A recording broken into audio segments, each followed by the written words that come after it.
What's happening, dogs? Mr. Allen here. We're going to find the surface area of a hemisphere that has a volume of 144 pi centimeters squared or cubed.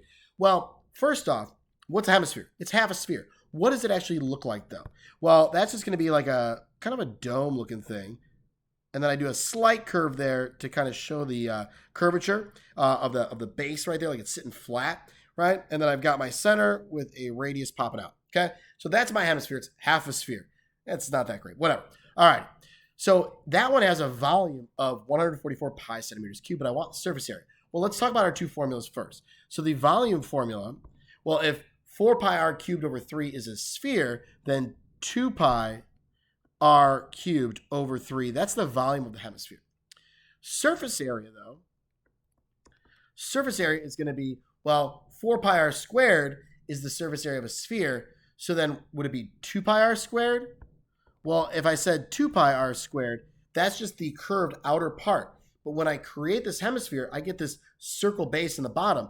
So I actually have to add in an extra circle, giving me a total of 3 pi r squared for my surface area of a standalone hemisphere. So if it's a hemisphere, it has to be enclosed. It has to have that base. It's got to be 3 pi r squared. If it was chilling on top of, like, say, like a cylinder looking like a grain silo kind of thing, well, now that circle is hidden. It's not on the surface. You're only using the 2 pi r squared.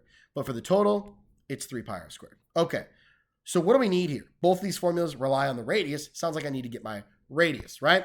So I'm going to take my current volume, which is 144 pi, and set that equal to 2 pi r cubed over 3.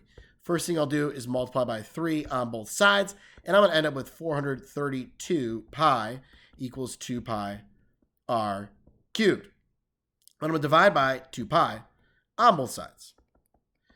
Cancel those out. I get 216 equals r cubed. Okay. Now I'm going to cube root, or raise, as I like to do, both sides to the 1/3 power. It's a little quicker to do in a calculator if you need, but a cube root of 216, some of you might know this one, it is 6, is going to be my radius. Now I'm ready to plug this guy, boom, into that formula right there.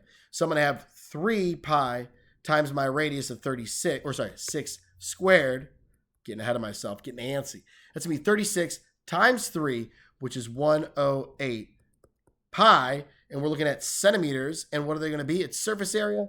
They will be squared.